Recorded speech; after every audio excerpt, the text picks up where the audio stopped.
గురు సాంగత్యం ప్రత్యేక కార్యక్రమానికి సాదర స్వాగతం. గోవింద గోపాల ముకుంద మాధవ మధుసూదన హరే శ్రీకృష్ణ నమః.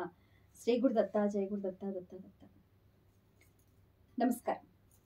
గురు సాంగత్యం ప్రత్యేక కార్యక్రమానికి సాదర స్వాగతం. కృష్ణం వందే జగద్గురం. ఒక్క గురువు అనుగ్రహం ఉంటే చాలు, ఆ శిష్యుడు ముక్తిని అతి సులభంగా పొందవచ్చు. జీవితంలో తనకు కావాల్సిన విద్యలు అవసరమైన సందర్భాలలో శిష్యుడికి ఏదైతే కావాలో దానికి అనుగుణంగా గురువు నుంచి మనం స్వీకరించవచ్చు. తప్పు ఏమైంది నాకు ఇవాళ? Cut cut cut cut. Govinda Gopala Mukunda Madhava Madhusudana హరే శ్రీకృష్ణ నమః. శ్రీ గురుదత్త జయ గురుదత్త. గురువు గారు మీకు నమస్కారం. హరే కృష్ణ తల్లి, బాగున్నారా? ఇప్పుడు ఇంట్రో చెప్తాను. స్టార్ట్. పిఎంసి ప్రేక్షకులకు నమస్కారం. గురు సాంగత్యం ప్రత్యేక కార్యక్రమానికి సాదర స్వాగతం. కృష్ణం వందే జగద్గురం. గురువుని శరణు వేడితే చాలు, శిష్యుడికి కావలసిన జ్ఞానాన్ని, అతనికి ఎంతో చేరువలో మోక్షాన్ని కూడా అనుగ్రహిస్తాడు గురువు. మరి ఆ గురువుని మనం ఏ విధంగా సేవించుకోవాలి? గురు సేవలో ఉన్న పరమార్థం ఏమిటి?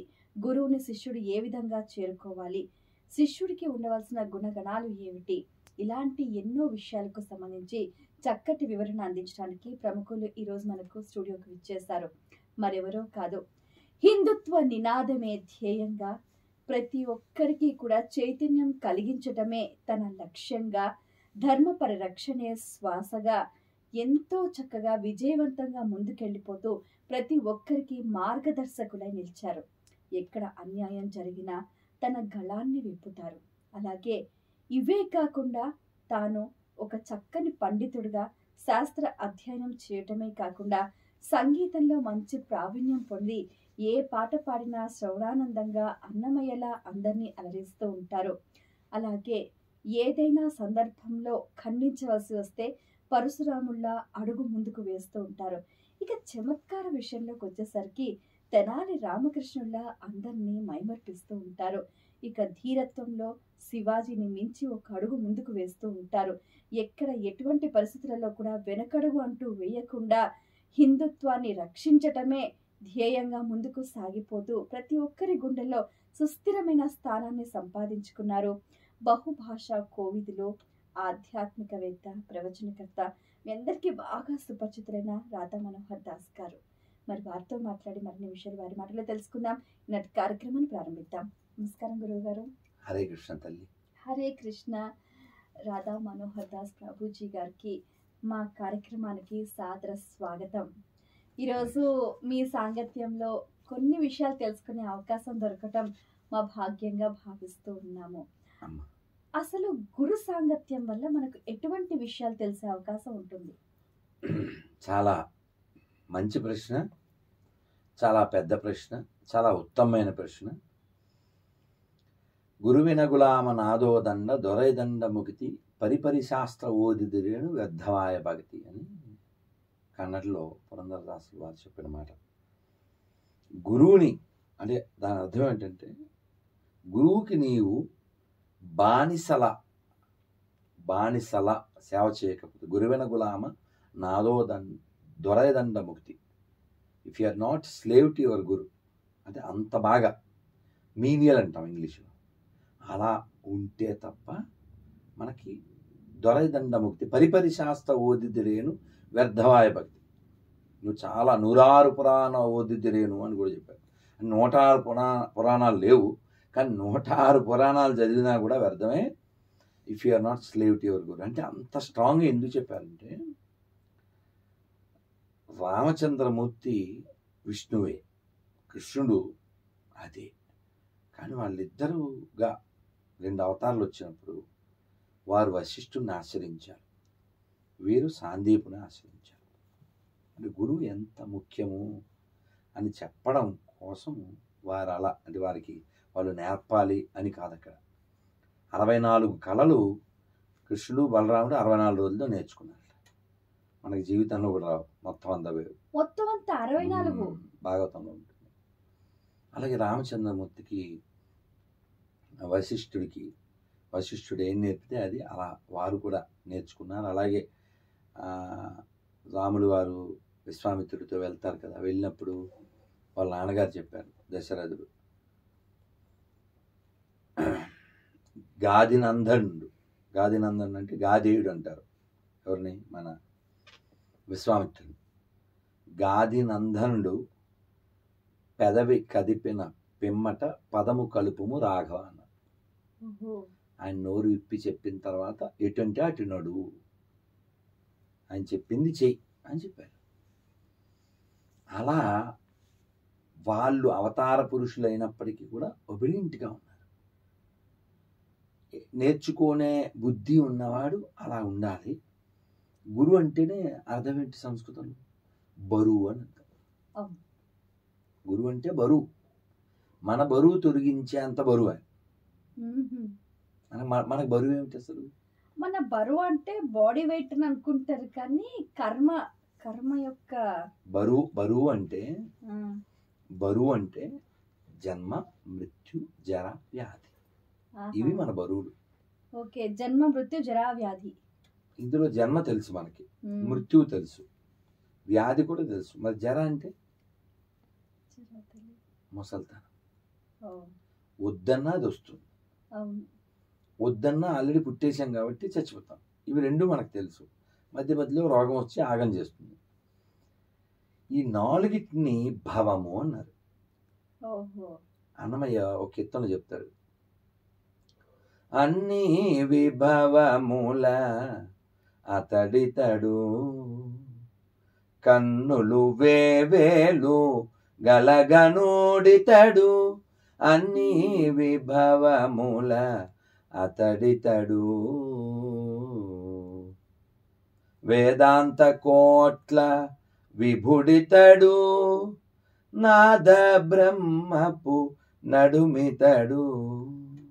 ఇలా చెబుతూ భవములనచుయదు పతియితడు, భువనము నిండిన గతి ఇతడు, ఆది అంత్యములకు విభుడితడు, శ్రీదేవుడు సరసిజనాభుడితడు, శ్రీదేవుడు సరసిజనాభుడితడు, అన్ని విభవముల అతడితడు. చాలా అద్భుతంగా ఉంది గురుగారు. అసలు నేను అడుగుదాం అనుకుంటున్నాను, మీరు అటు రాజకీయాలు, ఇటు ఆధ్యాత్మికత, ఇటు సంగీతము, ఇటు చమత్కారము, ఇటు సంస్కృతము, అసలు అది ఇది కాకుండా ఇవన్నీ డిఫరెంట్ ఫీల్డ్స్, అన్నిట్లలో మీరు ఎలా మమేకమై ఉన్నారు? ఇది గ్రేట్ థింగ్ అసలు. అంటే ఈ అర్థం చెప్పాక మీ ప్రశ్న సమాధానం చెప్తాను. భవములనచుయదు పతియితడు, భువనము నిండిన గతి ఇతడు, ఆది అంత్యములకు విభుడితడు. విభుడు ప్రభు అంటే భర్త అని, అధిపతి అని అర్థం. భవములను అణచు యదుపతి ఇతడు. యదుపతి అంటే కృష్ణుడు, యదువంశంలో జన్మించినవాడు. భవము అంటే ఈ జన్మ, మృత్యు, జరావ్యాధి, భవసాగరము అంటుంటారు. భవసాగరం అంటే ఈ దుఃఖ సాగరము, ఈ నాలుగిటితో కూడిన దుఃఖ సాగరం. భవములను అనచు యదుపతి ఇతడు అన్నారు. మీరు అహోబిలం వెళ్తే అక్కడ అహోబిల నరసింహ స్వామి పక్క నుంచి ఒక దారి ఉంటుంది. అక్కడ లోపల వెళ్తేప్పుడు ఎడం పక్కన కిందకు ఒక గుండం ఉంటుంది, దాని పేరు భవనాశి.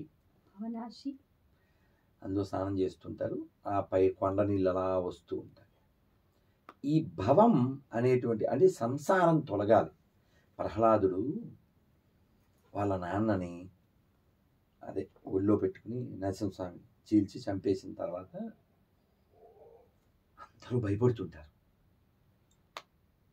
అక్కడ బ్రహ్మ, రుద్రుడు, ఇంద్రాదులు, చివరికి లక్ష్మీదేవి కూడా, అమ్మో మా ఆయన, ఆవిడ కూడా దగ్గర రాలేదంట. అప్పుడు బ్రహ్మదేవుడు, ప్రహ్లాద, ఈ అవతారం నీకోసమే వచ్చింది, స్వామి నీకోసం వచ్చారు, నువ్వే శాంతపరచు అంటారు అని వెళ్తాడు. వెళ్ళి ఒళ్ళు కూర్చుంటాడు. స్వామి ఫస్ట్ ప్రశ్న ఏంటో తెలుసా? ఏమయ్యా, మా ఆవిడ కూడా భయపడింది, మా పెద్ద అబ్బాయి కూడా భయపడ్డాడు, వీళ్ళంతా నా సబార్డినేట్స్, వాళ్ళే భయపడ్డాడు, నీకు భయం లేదా, నీకు భయమే లేదా అన్నారట నరసింహస్వామి. ప్రహ్లాదుడు చిన్న పిల్లోడు, అసలు మనమే సినిమా చూస్తే భయపడతాం, 5 ఏళ్ళు కానీ సినిమా చూస్తే భయపడతాం మనం, నిజం కాదు, సినిమాలో చూసి భయపడతాం. ఆ గాండ్రింపుకి, ఆ గర్జనకి. మీరు ఎప్పుడైనా విద్యాభూషణ్ షోడశ బాహు స్తోత్రం అని వినండి. అసలు చదవలేము, సంస్కృతంలో చాలా మెరుకులు ఉంటుంది, కానీ అది వింటుంటే మాత్రం రోమాంచితం అయిపోతాం, అద్భుతం. అయితే నరసింహస్వామిని అలా అన్నప్పుడు ప్రహ్లాదుడు నవ్వి, స్వామి నిన్ను చూసి భయపడాలా? ఎందుకు భయపడాలి? నువ్వు నా తండ్రివి. ఈ సంసారం ఉందే, ఇది నిన్ను మర్చిపోయేలా చూస్తుంది, దాన్ని చూసి భయం నాకు. కాబట్టి ఈ భావం పోవాలంటే ఆ భావం మనకు ఉండాలి. ఏ భావం ఉండాలి? సీతాదేవి చూడండి, సీతాదేవి రాముణ్ణి ఎట్టకేలకు పొందింది. 10 నెలల పైన అక్కడ ఉండి చాలా ఇబ్బందులు పడి, ఒకే చీర, చాలా ఇబ్బంది, మాట్లాడడానికి ఒక్కరు కూడా లేరు.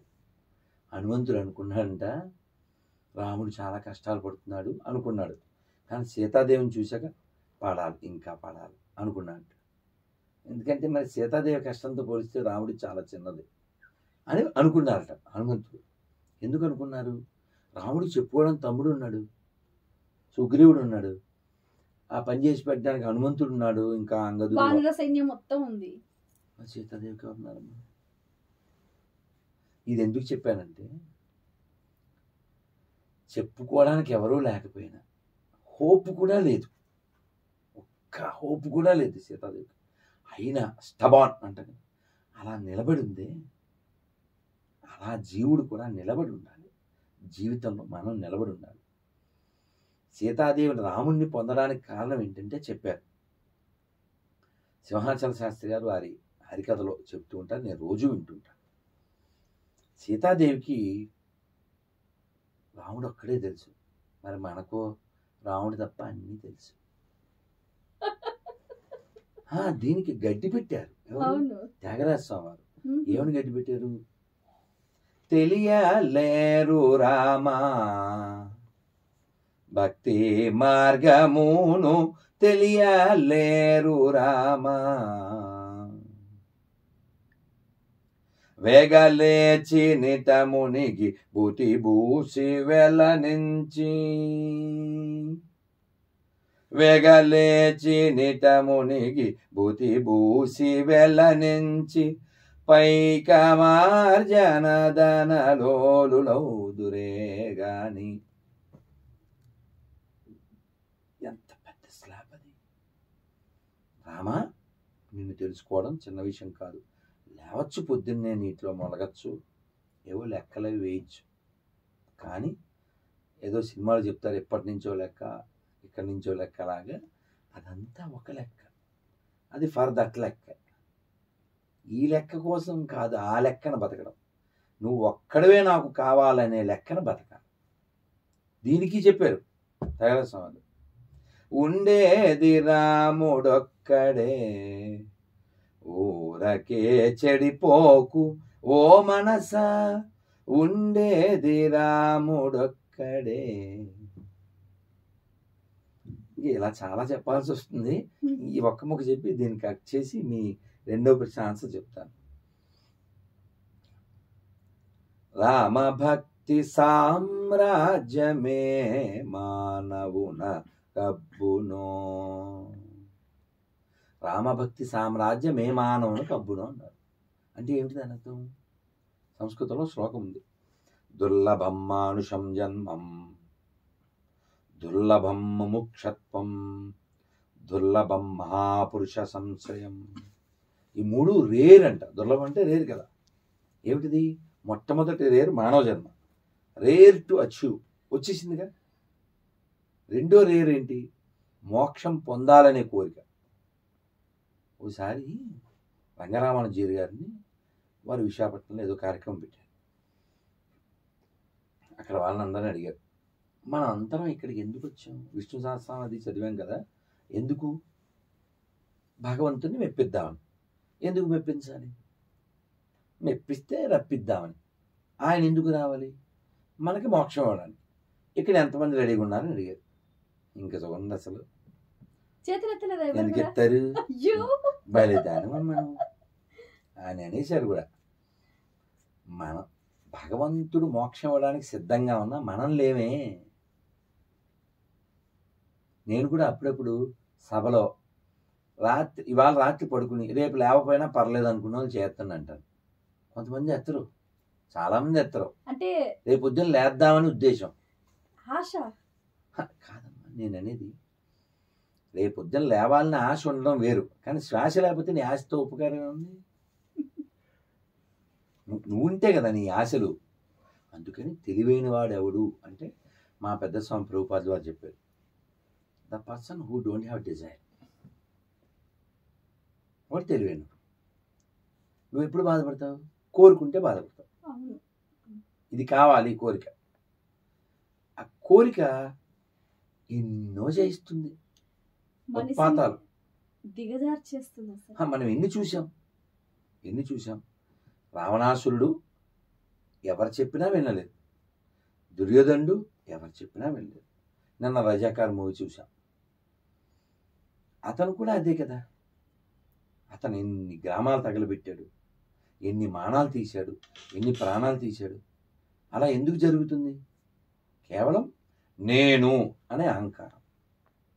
అందుకని నమ్మాలి వారి పేరు వింటారు. వారు జీవితంలో ఎప్పుడు నేను అనే పదం వాడలేదంట. మరి ఎలా సంపాదించేవారు? మేము, మీరు, అంతే. మీరు ఇప్పటికీ చూడండి, చిన్నజీవి స్వామి వారు ఎక్కడైనా నేను అనే పదం వాడతారా? అసలు నేను గమనించారా? పాత ఎన్టీఆర్, పెద్ద ఎన్టీఆర్ ఉన్నారు, ఆయన కూడా చూడండి, వాళ్ళ అమ్మాయినైనా ఏం చదువుతున్నారు అని అడిగేవారట.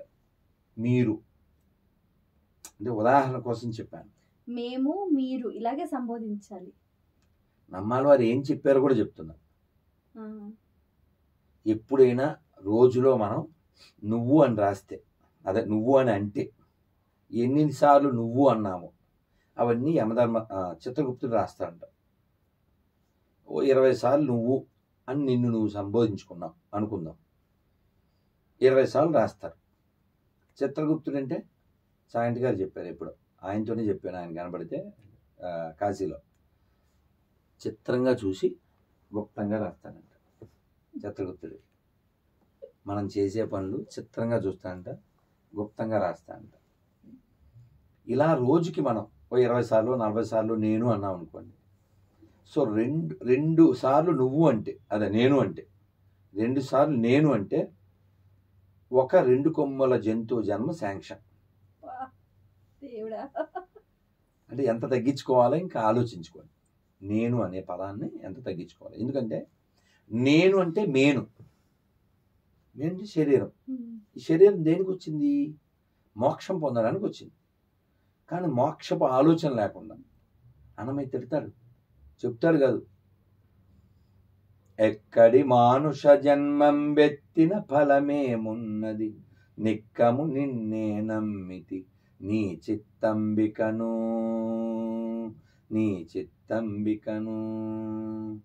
మరువను ఆహారంబును మరువను సంసార సుఖము మరువను ఇంద్రియ భోగం మాధవ నీ మాయా మరిచెద వైరాగ్యంబును మరిచెద గురువును దైవము మరిచెద ఆచారంబును మాధవ నీ మాయా తగిలెద బహుళం పటముల తగులను మోక్షపు మార్గం తలపున ఎంతైనా. చూడ ఎంత బాగా చెప్పాడు అన్నమయ్య. తగులను మోక్షపు మార్గం తగిలెద బహుళం పటముల తగిలెద బహుళం పటముల తగిలెద బహుబంధంబుల తగులను మోక్షపు మార్గము తలపున ఎంతైనా అగపడి శ్రీ వెంకటేశ్వర అంతర్యామిమై నగి నగి నిన్నే నమ్మితి నాకాయి మాయా.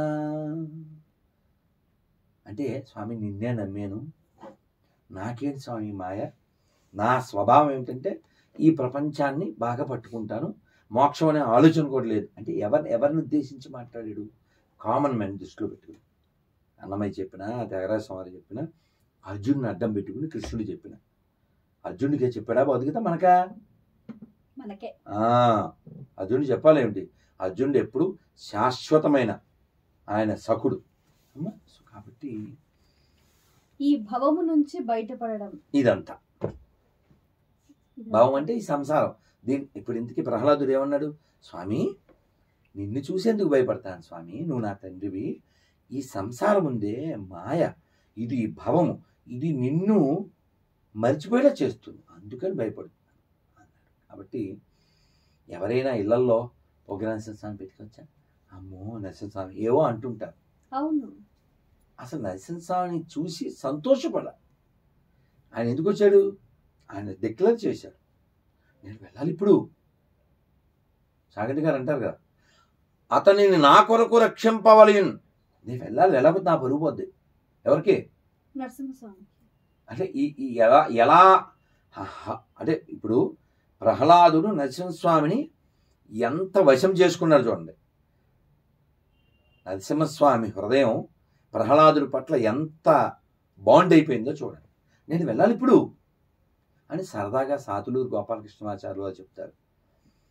అసలు నరసింహస్వామి నరసింహుడిగా రావాలనుకోలేదంట. అంతకుముందు అవతారం ఏమిటి? నరసింహస్వామికి ముందు వరాహం కదా, వరాహ అవతారం. వరాహ అవతారంలో ఎవరిని చంపారు? వాళ్ళ అన్నయ్య హిరణ్యాక్షుడు. వారిని ఆ అవతారంలో చంపాము, వీడు మదగజంలా కొట్టుకుంటున్నాడు, అందుకని వీడిని మన సింహంలా వెళ్ళి వీడిని సంహరిద్దాం అనుకున్నాడు. అలా అనుకుని ఆయన మేకప్ వేసుకుంటున్నాడు. అంటే సింహం తల, గోళ్ళు అవి తొడుక్కోండి అని సరదాగా చెప్తారనమాట.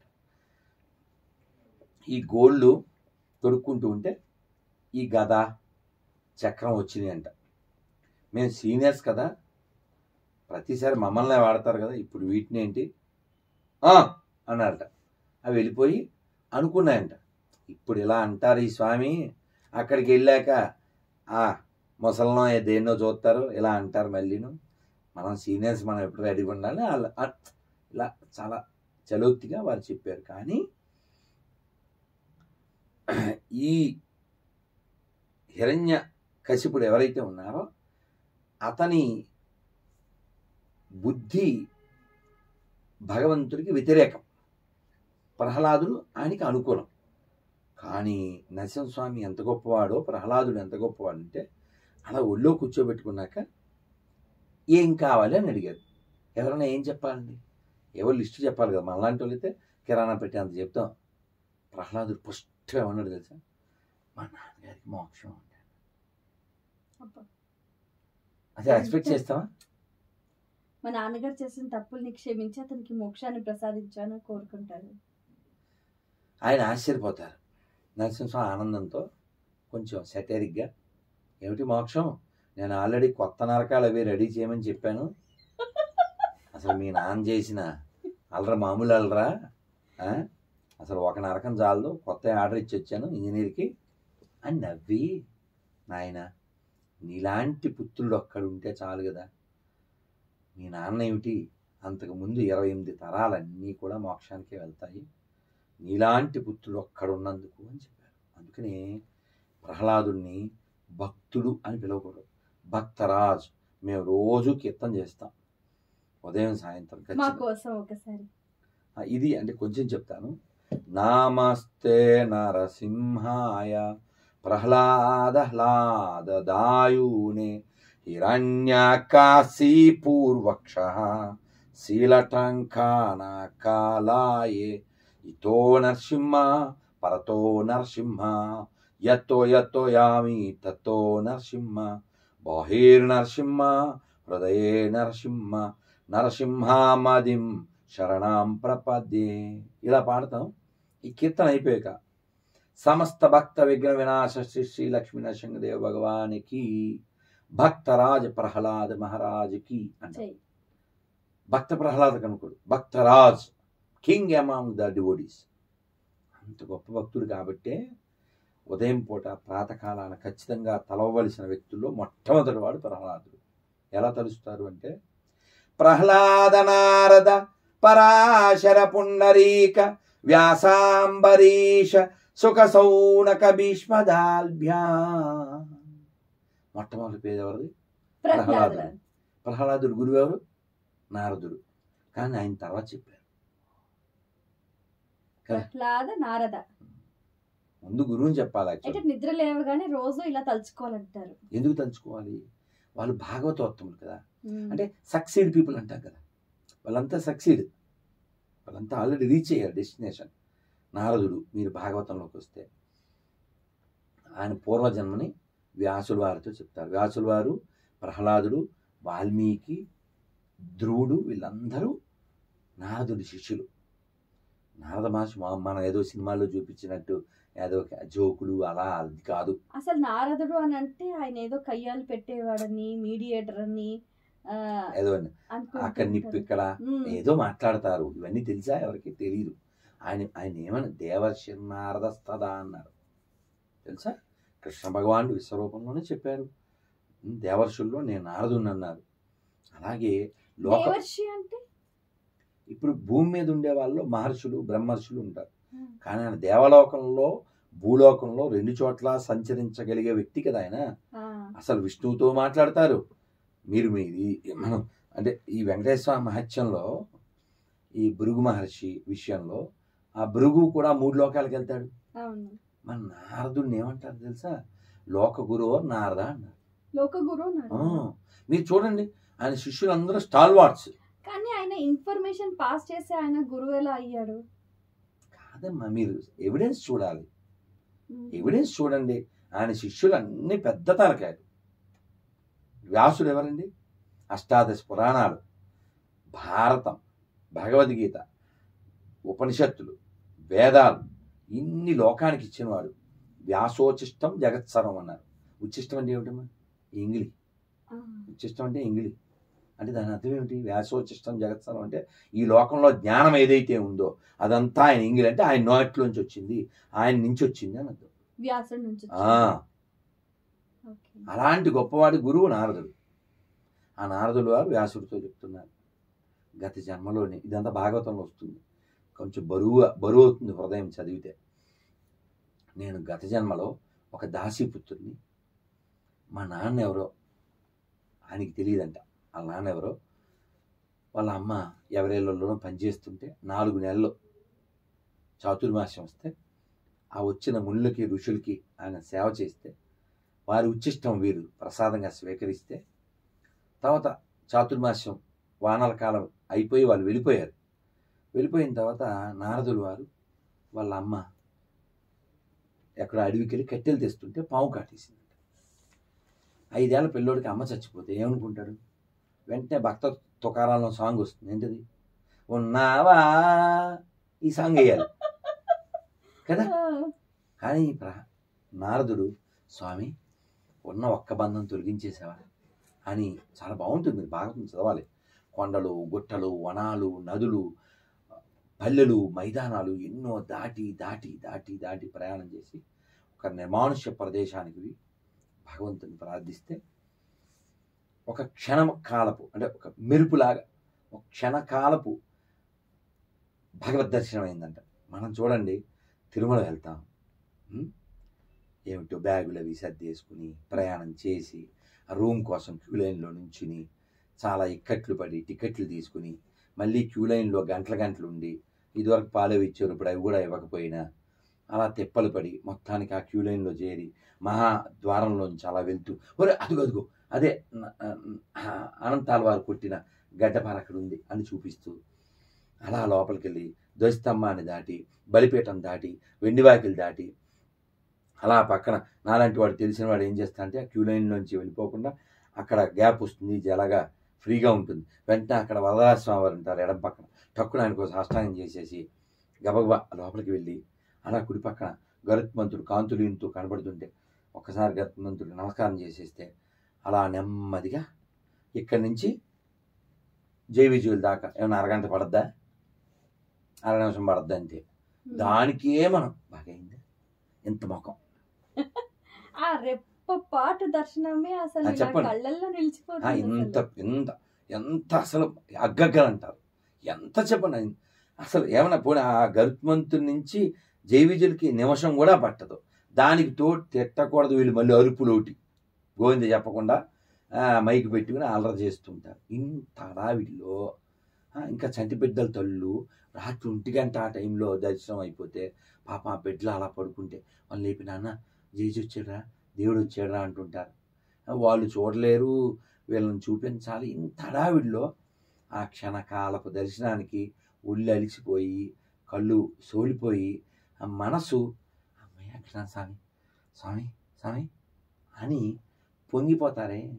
అలాంటిది నారదుడికి అలా హృదయంలో ఒక్కసారి అలా ఒక ప్రకంపనలాగా, ఒక జ్వాల మాత్రంగా, ఒక మెరుపులాగా స్వామి కనబడితే ఆయన మళ్ళీ ఆ దర్శనం కోసం ఎంతో పరితపించాడు.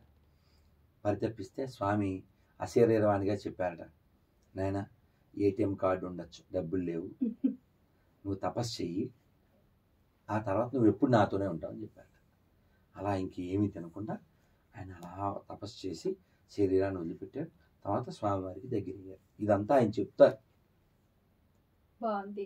అయితే ఒక శిష్యుడు గురువు దగ్గర విద్య నేర్చుకోవాలి, జ్ఞానం పొందాలి అంటే ఎలా?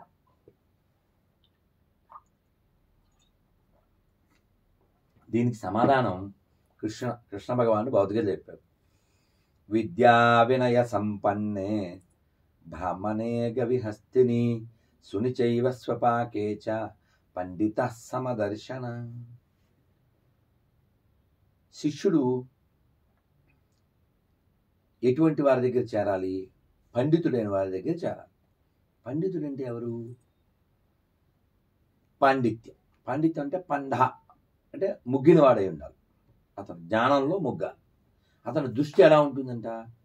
ఓ కుక్కని, ఓ ఏనుగుని, ఒక ఆవుని, బాగా చదువుకున్న వ్యక్తిని, చివరికి కుక్క మాంసం తినే చండాలుణ్ణి, అందరినీ సమదర్శన ఒకలా చూడాలి. అతను అలాంటి వాళ్ళని పండితుడు అంటారు. అలాంటి దృష్టి ఉన్నవాడి దగ్గర శిష్యుడు చేరి శుశ్రూషయా పరిప్రశ్నేన సేవయా, సేవ చేసి శుశ్రూష చేసి అప్పుడు ప్రశ్నలు అడగాలి. కానీ ఇది ప్రస్తుతం లౌకిక ప్రపంచంలో ఈ కలియుగంలో ఇది సాధ్యమేనంటారా? ఒక మాట అయితే చెప్తానమ్మా, ఈ ప్రపంచం చంచలం, మన అందరికీ తెలుసు. చంచలంబగు జగతి లోపల శాశ్వతంబొకటేదిరా, కన్ను మూసి తెరచు లోపల కలిమిలేములు మారురా, మాయ సంసారంబురా ఇది మనసు నిలకడలేదురా, అన్నదమ్ములు ఆస్తిపాస్తులు అంతటను ఇలా మాయరా. కాబట్టి ప్రపంచం ఏంటి? చంచలం. ఇక్కడ కనబడేదంతా మాయ. ఒక్కసారి ఇందులోంచి దీపం ఆరిపోతే, దీపంలో ఏ అగ్ని ఉందో ఆ అగ్ని వీడి తల దగ్గర పెడతారు. లోపల మీరు భక్త కన్నప్ప సినిమా చూడండి, బాపు అని తోపు కదా, శివుడు మా బోయవాడి వేషంలో వస్తాడు కదా, వీళ్ళిద్దరు గొడవ పడతారు కదా, ఈయనతో చెప్తాడు, స్వామి శివుడికి 3వ కన్ను ఉంటుందంట కదా అంటాడు. అమాయకుడు కదా. శివుడు చెప్తాడు, 3వ కన్ను శివుడు ఒక్కడికే కాదయ్యా, మన అందరి లోపల ఉంటుంది. మన అందరి లోపల ఒక వెలుగు ఉంటుంది. ఆ వెలుగు తెలుసుకుంటే అదే 3వ కన్ను. ఆ వెలుగు వచ్చిందనుకో ప్రపంచంలో అంతటా ఒకలాగే కనబడుతుంది. ఆ వెలుగునే ఎన్లైటన్మెంట్ అంటారా? Very good. ఆ దృష్టి మారిపోతుంది. అదేనా? అంటే ఉదాహరణకి దృష్టి మారినవాడు సృష్టిని మార్చరు, దృష్టిని మార్చుకోవచ్చు. అదే దృష్టితోటి సృష్టిని మార్చుకోవచ్చు. అంతే కదమ్మా. యథా దృష్టి తదా సృష్టి, అదే చెప్తారు. యద్భావం తద్భవతి. కాబట్టి చూడడం ఎలా చూడాలో అన్నమే చెప్తారు. ఎలా చూడాలి శంకరులు వారు చెప్తారు, ఎలా చూడాలి ఉపనిషత్తు చెప్తుంది, ఎలా చూడాలి వేమన చెప్తారు, అన్నమయ్య అంటాడు భలే చెప్తాడు. చూడక మానవు చూచేటి కన్నులు ఎడనీవైన ఇతరములు. స్వామి నువ్వు చూడండి ఏదైనా ఉందా, నీకు ఇతరమైనది ఏదైనా ఉందా అంటాడు. అపార్ట్ ఫ్రమ్ ఏది లేదు కదా, నువ్వు చూడండి ఏది లేదుగా. మళ్ళీ ఇలా చెప్తే నాకు ఇంకా కనకదాసు వాళ్ళు గుర్తొస్తారు. కనకదాసు గురువు గారి దగ్గర ఉంటే కొందరు శిష్యులు ఆయన మీద జలసీ పెంచుకుని ఎప్పుడు చూసినా వాడిని దగ్గర తీసుకుంటారు అని అక్కసు వెళ్ళగక్కారు. అందరూ ఇలా అక్కడికి వచ్చిన వాళ్ళే ఉంటారుగా, అక్కడికి ఎక్కే వాళ్ళు ఎక్కువ ఉంటారు ప్రపంచంలో. వాళ్ళు వెన్నంటే ఉంటారు. ఇలా కక్కితే గురువు గారు మరి వీళ్ళకి బుద్ధి రావాలిగా, why I'm very close to him అని చెప్పాలని చెప్పి, సరే చెప్తాను అని ఓ రోజు అరటిపళ్ళు తెప్పించి అందరికి ఇచ్చి ఎవ్వరు చూడకుండా తినేసి వచ్చాను. నన్ను ఎవరికాడు వెళ్ళిపోయి అందరూ తినేసి వచ్చారు. కనకదాసు మాత్రం అరటిపండు మళ్ళీ పట్టుకొచ్చారు. నువ్వు ఎలా తిన్నారా అని అడిగారు ఒకరు. నేను రూమ్లోకి వెళ్ళి దీపం ఆర్పేసి దుప్పటి పైన కప్పుకుని తినేసాను అని ఒకటి చెప్పాడు. నువ్వెలా తిన్నావు? నేను బావి లోపలికి దూరి నీళ్ళ లోపలికి వెళ్ళి తినేసాను. ఒక్కటిపండే, ఎవరి స్థాయి వాడిది. ఇలా ఒకటి గడ్డి మేట ఏవో చెప్పారు, తినేసి వచ్చి చెప్పారు. నువ్వేంటి తెల్లేదు అని అడిగారు వీళ్ళందరూ. ఆల్రెడీ అక్కసు కదా. అప్పుడు చెప్పానంట. గురుగారు ఏం చెప్పారు? అరటిపండు ఇచ్చి ఏం చెప్పారు? అందరూ ఎవరూ చూడకుండా తిని రావాలని చెప్పారు. కానీ లోపల ఉన్నవాడు చూస్తుంటే ఎవరూ చూడకుండా నేను ఎలా తిన్నట్టు అవుద్ది అల్టిమేట్ అసలు కదా. ఏ కన్ను చూడదనా రెప్పల మిదిసి పాటు కదా, యాప్ట్ కదా ఇప్పుడు సమయానికి కదా అమ్మా. కాబట్టి మన ఎప్పుడూ చూస్తూ ఉంటాడు. కర్మణ దైవ నేత్రేణ అంటుంది శాస్త్రం. అందుకని బుద్ధిమంతుడైన వాడు అంతటా భగవంతుని చూస్తాడు. అలా చూడమనే సనాతన ధర్మం చెప్తుంది. ఇప్పుడు చాలా అద్భుతం గురుగారు, మీరు ధర్మ పరిరక్షణకు చాలా నడుం బిగించారు. అసలు ధర్మం ఎలా ఆచరించాలి అన్నది చాలా వరకు ఎవరికి అర్థం కావట్లేదు. అందరు ఏమనుకుంటున్నారంటే నిద్ర లేచామా, మన పని మనం చేసుకున్నామా, వండుకున్నామా, పని చేసుకున్నామా, ఆఫీస్కి వెళ్ళే వాళ్ళు ఉంటే ఆఫీస్ వాళ్ళు, లేదా ఇంటి పని ఉంటే ఇంటి పని, తిన్నామా, పడుకున్నామా, సంపాదించామా, బ్యాంక్ బ్యాలెన్స్, సినిమా, ఇదే జీవితం, ఇదే ధర్మం అనుకుంటున్నారు. ఇదే జీవితం వరకే ధర్మం అనే పదం వాళ్ళకి తెలియదు. మరి ఎలా ఈ ధర్మాచరణ అనేది ఈ సామాన్యమైన వాళ్ళకి అంటే అందుద్ది. వాళ్ళు వింటారు, మనం చెప్పే వాళ్ళు ఉండాలి, చెప్పేలా చెప్పాలి. ఇప్పుడు మనం పిల్లలు ఉన్నారమ్మా, మనం చెప్పేలా చెబితే వింటారు. అందరూ చెడ్డ పిల్లలే ఉంటారా? నేను ఒక ఊరు వెళ్ళాను, నర్సాపురం దగ్గర, గట్టిగా సంవత్సరం అవదు, కృష్ణాష్టమికి ముందు వెళ్తే ఓ పల్లెటూరు. పిల్లలు వచ్చారు, పెద్దవాళ్ళు వచ్చారు. అందులో ఆడపిల్లలు కొందరు గాజులు వేసుకోవాలి. నాన్న గాజులు వేసుకోవాలి కదరా, ఇది ఆడపిల్లలు కదా అని వాళ్ళకు ఒక మాట చెప్పాను. 3 మర్చిపోకూడదురా తల్లి, కట్టు, బొట్టు, జుట్టు, అప్పుడే మీరు హిట్టు అన్నాను. అలా నేను అక్కడ ఉన్న పిల్లల్ని, ఇక్కడ ఎంతమంది ఆడపిల్లలు ఉన్నారు అని నుంచోమన్నా. అందరు నుంచున్నారు. ఆడపిల్ల ఆడపిల్ల ఆడపిల్ల అని. వీళ్ళు ఆడపిల్లలు వీళ్ళు కాదు అన్న. అదేంటి, అందరూ ఆడపిల్లలేగా, ఈ గాజులు వేసుకున్న వాళ్ళు మాత్రం ఆడపిల్లలు, వీళ్ళు బోడి పిల్లలు అన్నా. మీరు నమ్మండి అమ్మా, నేను ఉపన్యాసం ముగించే లోపల ఒక్కొక్క పిల్ల ఇంటికి వెళ్ళిపోయింది, గాజులు వేసుకొచ్చేసి. నేనేం తిట్టలేదు, అరవలేదు. ఇంకో వీళ్ళు ఆడపిల్లలు అందుకని ఇటు కూర్చోవాలను. గాజులు వేసుకున్న పిల్లలందరినీ ఇటు కూర్చోబెట్టాను. వాళ్ళు అలా కూర్చున్నారు. మరి వాళ్ళతో సమానం కాలేదుగా, అందుకేగా వెంటనే ఇంటికి వెళ్ళేసి చక్కగా బంగారు తల్లులు, మన పిల్లలు బంగారు తల్లులు, చెప్పేవాళ్ళు లేక పొద్దున్న వాగ్దేవి బంగారు తల్లి, 10 years కూడా ఉంటాయి ఉండవు. హద్దులేదురా సినిమాలో ఒక పాట పాడింది, ఇంకా వేరే వాటిలో కూడా పాటలు పాడింది. చక్కగా పరికిని వేసుకుని చక్కగా మా బంగారు తల్లి మా పిల్ల అలా వచ్చింది. అలా ఎందుకు వచ్చింది? పెంపకం. అలా కావాలి ఇంకోలా కూడా పెంచచ్చు. అందుకని పెంపకం చాలా ప్రధానం. ఎవరి ద్వారా ఒక వ్యక్తి నిర్మాణం అవుతాడు? 100లో 90% అమ్మా నాన్న ద్వారానే. ఆ తర్వాత గురువులు, తర్వాత సమాజం, అందరి ప్రభావం మన మీద పడుతుంది. అందరి ప్రభావం ఉంటుంది. ఎక్కువ ప్రభావం అమ్మ, తర్వాత నాన్న, తర్వాత వారి స్నేహితులు, గురువులు, బంధువులు, సమాజం. ఏమన్నా ఎవరైనా పుట్టినప్పుడు మందు కొడతాడా? పుట్టినప్పుడు ఎవరన్నా ప్యాకెట్ ఆడతాడా? పుట్టినప్పుడు ఎవరన్నా సిగరెట్ తాగుతాడా? మరి ఇవన్నీ ఎప్పుడు వచ్చినాయి?